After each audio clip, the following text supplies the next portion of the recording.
నా పేరు చిన్న గంగమల్లు. మా లిఫ్ట్ 2008లో చాలా అయింది. ఇంకా 11 అయినా ఇంకా పూర్తి కాలేదు. 3 సంవత్సరాలు అయినా కానీ మాకంటే వెనుక మంతిని గ్రామం అయింది, కానీ అది నీళ్లు తీసుకొని పంటలు పండించుకుంటున్నారు. మా దేయం అయితే ఇంతవరకు ఏం లేదు. దీనికి అధికారులు సహకరించి సకాలంలో పూర్తి చేయాలని మేము రైతులందరం కోరుకుంటున్నాం. దీన్ని నమ్ముకొని పంటలు వేసినాం, కానీ అవి ఎండిపోతున్నాయి. దీనికి అధికారులు శ్రద్ధ వహించి మాకు సహకరించాలని కోరుతున్నాం. సిద్ధాపురం లిఫ్ట్ చాలా 3 సంవత్సరాలు గడుస్తున్నా కానీ ఇప్పటికీ ప్రారంభ దశలనే ఉన్నట్టుగా అనిపిస్తుంది మాకు. ఇప్పటికీ ఇంకా పూర్తి కావాల్సింది ఉంది. లాస్ట్ ఇయర్ ఫిబ్రవరికే మాకు సంపూర్ణంగా పనులు అయిపోయి మాకు ట్రయల్ రన్ నడిచే టైం అది. ఇప్పటికీ సంవత్సరం ఇంకా వృధా అయితేనే ఉన్నది. మాకు నీరు లేక ఎండిపోతున్నాయి పంటలు. మాకు వాటర్ ఈ కెనాల ద్వారా వస్తే కనీసం భూగర్భ జలాలన్న పెరిగి మాకు పంటలు మంచిగా వండి రైతులు ఇలా ఒక దశకు చేరుకుంటుర్రు.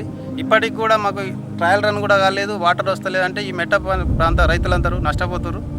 కాబట్టి మీరు ప్రభుత్వం చర్య తీసుకొని తొందరగా ఈ పనులు పూర్తయ్యేటట్లు చేయాలని ప్రభుత్వంకు గుర్తు చేస్తున్నాం, తెలియజేస్తున్నాం.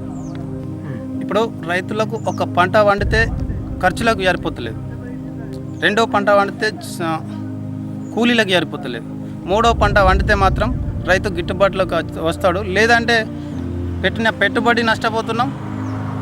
మిగతా ఈ ఎరువులు, ఇంకా ఈ ఎరువుల ధర పెరుగుడు, ఇవన్నీ రైతు మీద పడుతున్నాయి అన్న. ఈ వాటర్ సౌలత్ ఉంటే 3 పంటలు ఉంటాయి కదా. అది కాదు, పక్క విలేజ్లోని మంతినికి లిఫ్ట్ గప్పుడే చాలా అయింది, కానీ ఇప్పటిదాకా వాళ్ళ ట్రయల్ రన్ నడుస్తుంది.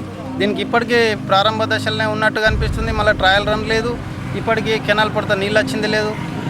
కాబట్టి ప్రభుత్వం దీనికి కోట్లలో ఖర్చు పెడుతుంది. ఊళ్ళకి ఖర్చు పెడుతుంది, ఎటు పెడుతుంది, ఏం చేస్తుంది అనేది పబ్లిక్ అర్థం కాదు.